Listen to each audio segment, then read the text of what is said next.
The last time I was here, that was in 2020. So that was about 3 years ago, before the pandemic. And since then, I think it is fair to say that our world has changed a lot, right? So goes without saying, about a month after the Invest Expo in 2020, COVID came, and then we went through this, long 2 years of circuit breaker, phase 1, phase 2. Then we got the vaccine round 1, round 2, round 3. And then some of you are on 4 or number 5 already, right? So a lot of things have happened. Last year, about a year ago, we had a war in Ukraine, Russia. And then thanks to the war, or because of the war, inflation, right? 7%, 8%. For a very, very long time, we never see that kind of numbers already. And then, not surprisingly, interest rates, right? So who would have expected that treasury bills, a topic that I think about 3 to 4 years ago, very few people even know what treasury bills are now giving a yield of 4%, and people like maybe some of you are even using your CPF to invest, right? So a lot of things has happened over the last 3 years, and one of the things, unfortunately, that has also happened is last year has been a terrible year for the financial markets, right? So I'm not sure if you guys can see the screen, but essentially, your S&P 500 down about 20%, not even the worst. If you went for the NASDAQ, it's down about 30%. And if you go for tech ETFs, like our ETF, for example, supposedly disruptive, you would have been down about 70% for the year, right? So that is obviously, terrible. And this is a snapshot of some of the media reports at the end of last year, December 2022, and you can see, CNBC, Bloomberg, they even quote PM Lee warning of uncertainty in 2023, which is this year, right? So last year was bad. Outlook for this year, not very positive as well. So the question then would be, what should we do? What should we think about, right? I'm not going to give much answers today. I think you got a whole day to figure the answers from the speakers that come after me, the more knowledgeable speakers, but I'm probably going to present something that gives you guys more questions to ask yourself, right? So let's take a look at the S&P 500 last year, down 20%. And to be honest, not bad already, because if not for the rally at the end of the year, it would have been probably about 30% or so. So if you look at it, this is a bad year to invest. I think most of us in here, I believe you guys are investors. Likely you got US exposure to your long-term portfolio, and like me, you would be down, or maybe not, depending on your strategy actually, right? But if you take a step back, and let's look at the last 22 years instead, right? Instead of 1 year, we look at 22 years. You would notice that there were at least 6 major recession/crash over the last 22 years, right? So we start at the extreme at 2000, dot-com bubble crash. And then this is actually SARS, right? Then you got the GFC, you got the Euro debt crisis, you got COVID, and then you got last year, right? So over the last 22 years, 6 major crashes, and all of this based on significant events that happen, right? So if your math is good, it's about once every 4 years or so, right? And actually, if you think about it, the last 3 years, 2 times there's a crash already. Last 3 years, 2 times there's a crash. I don't know if our memory is good, but yes, the markets have crashed twice in the last 3 years. All right? So what's the point here, right? The point here is that markets, as we all already know, do go in cycles, right? If you graduated like me about 10 years ago, 2012, you would not have experienced it too much. Yes, you got the China-US trade war. You might think things are a little bit rocky at times, but those are not necessarily crash. So you feel confident investing in the last 10 years because you make money. But the truth is, if you take a step back, recessions, crash, they are very normal. Markets go in cycles. Theoretically, we know that already, right? So when you're investing in the long term, you will encounter multiple recession.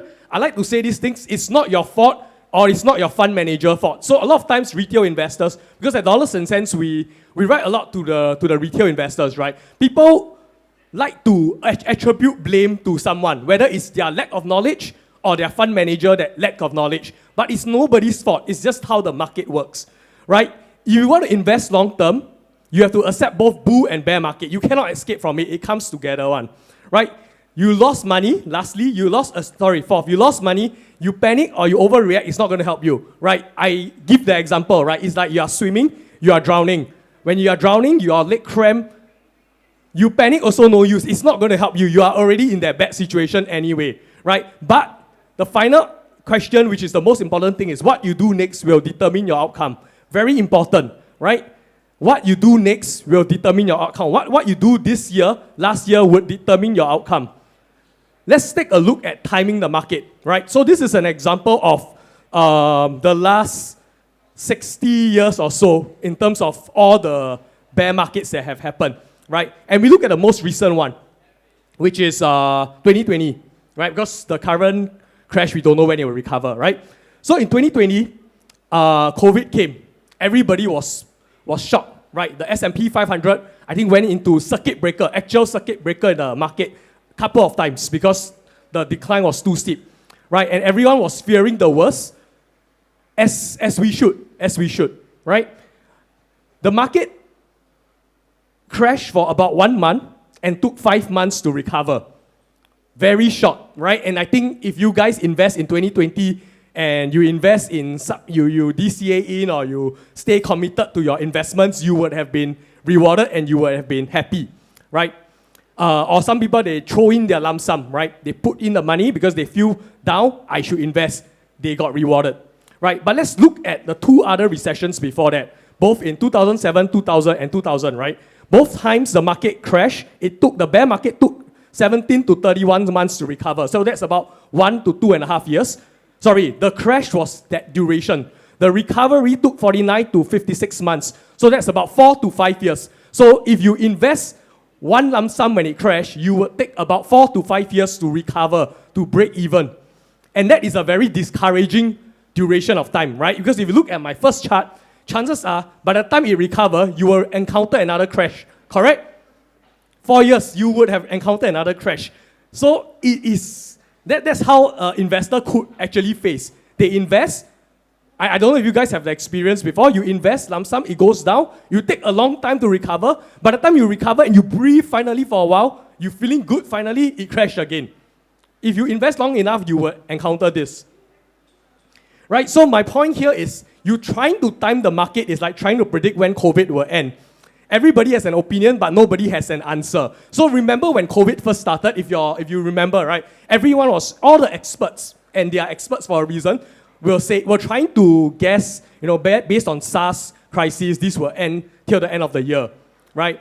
My parents, my uncle, they all have their own views on the market. But the truth is, nobody knows the answer because the future is not set yet, right? And today, we are here today. COVID is still happening, in many parts of the world, including Singapore. But we are still here. We are still living with COVID, right? So trying to guess it is no point. Because nobody has an answer. So then the question is, what's the next best thing we can do if we cannot time the market?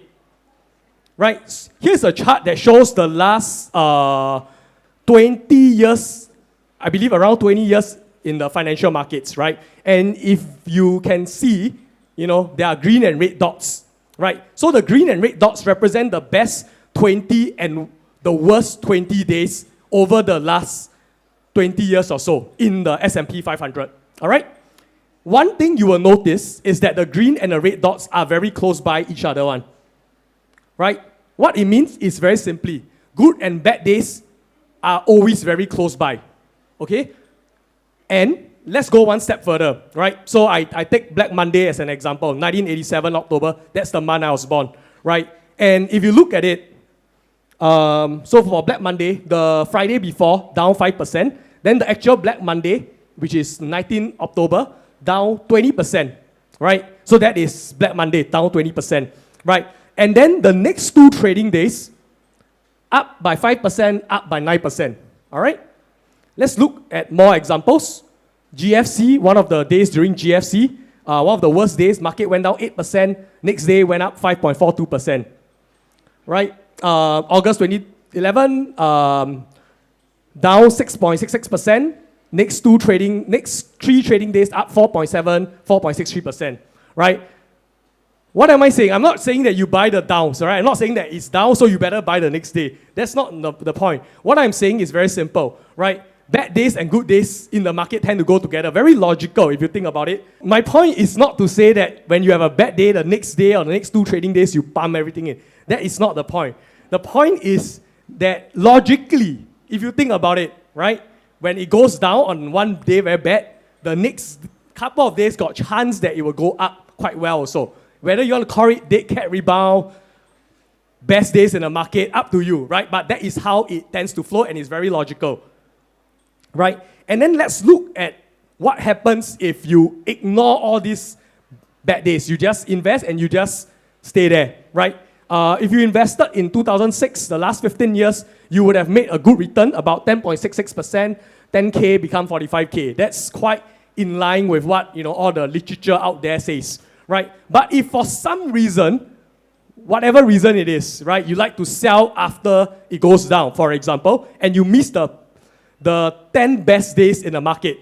And the 10 best days, like I say, could easily happen the day after a big dip. The next day could be the best, so-called the best day. Overall, it might still be a terrible period to invest. But I'm talking specifically about days. If you just happen to miss 10, you will be down.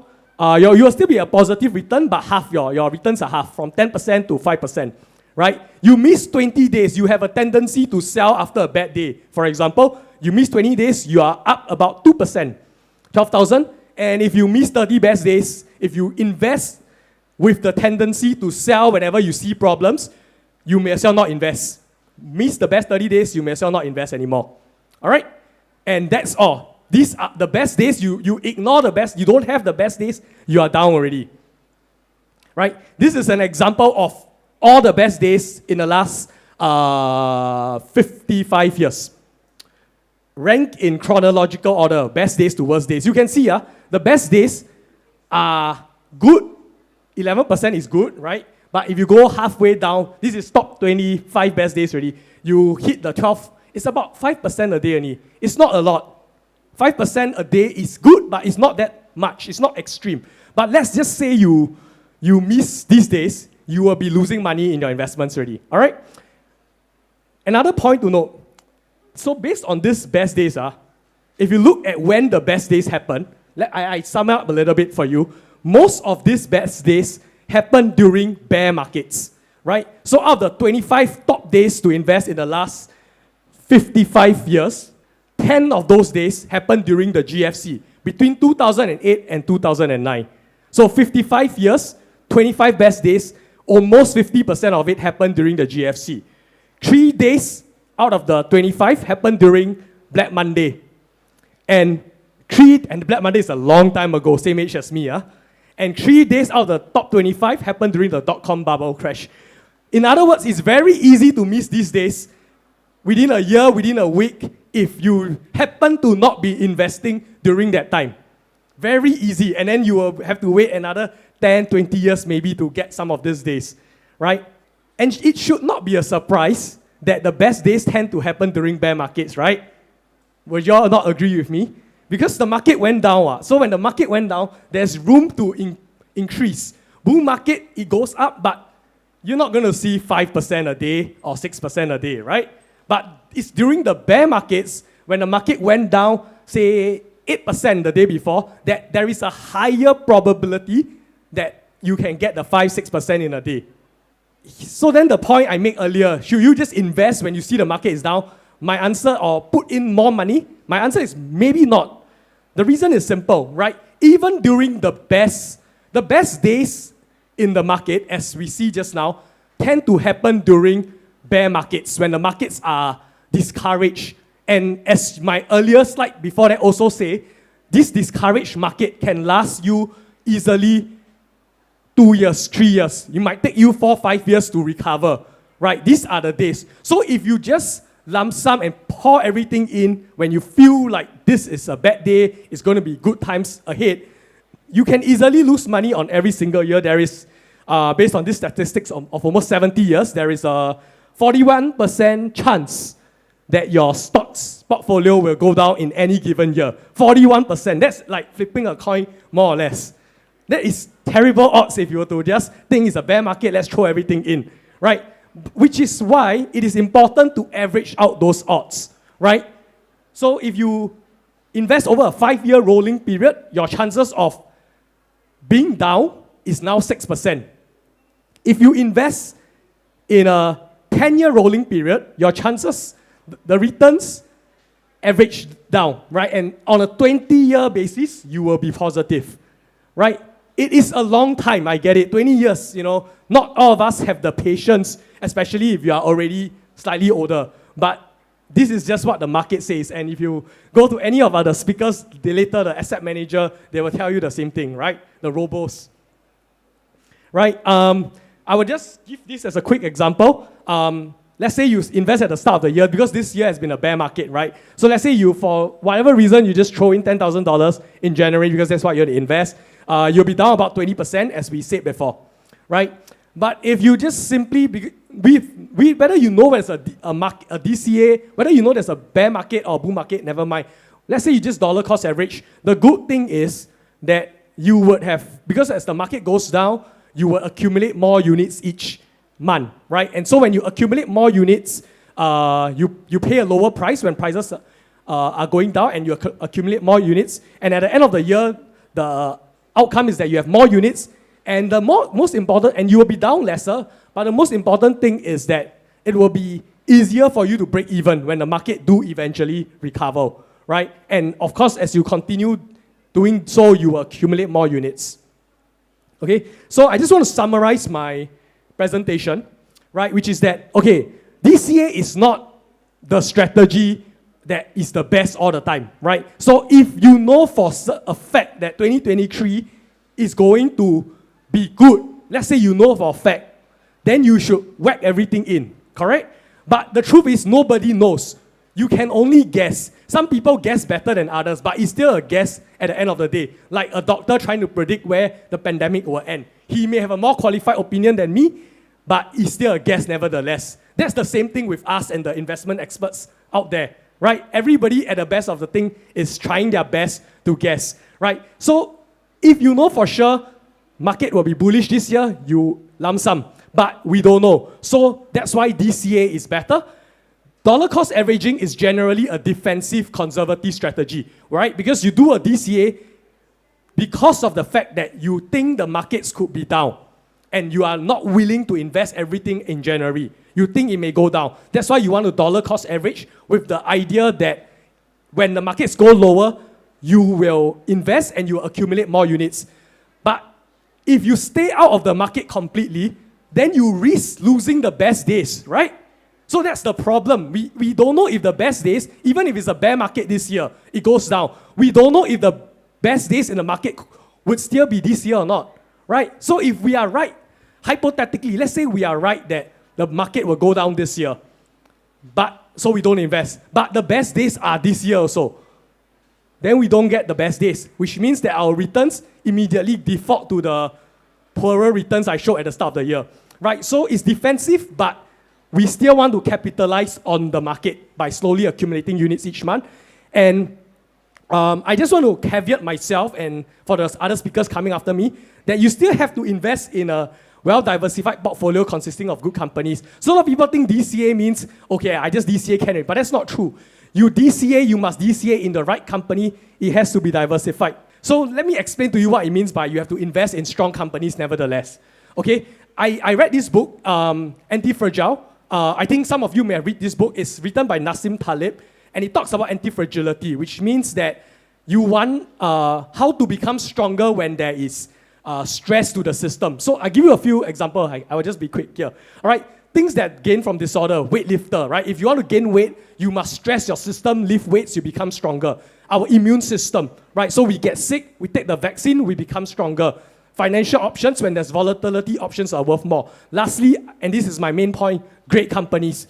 Great companies differentiate themselves from weak companies during a bear market, right? So strong companies, I'm not going to say any names because I don't want to give advice. Strong companies have seen many, many recessions, and the consistency is that they always come out of it stronger. And those are the companies we have to find, even during a bear market. Because the weak companies will die during a bear market and they will never come back again. So it doesn't mean DCA, you can DCA into anything that you invest in. You must DCA into a strong, diversified portfolio, right? The Lindy effect, very simple. It just says that the longer a thing has been around, the more likely they will be resilient enough to overcome the next recession. And those are the companies we want to invest in. And lastly, the point to sum up my presentation, we cannot predict the future, right? We can't predict the future. It doesn't mean we can't predict the future, so we don't invest. It means that we invest with the idea that things may be bearish, that things may shock the system, right? Don't listen to noise, don't speculate too much, because speculation is what can get you into trouble. Be okay with taking risks, but take the risk that is logical. Invest in good companies that can last through multiple recessions, and try not to time the market. All right, with that, I'm done. I think there are some good speakers coming up after me, so I'll pass it time to them.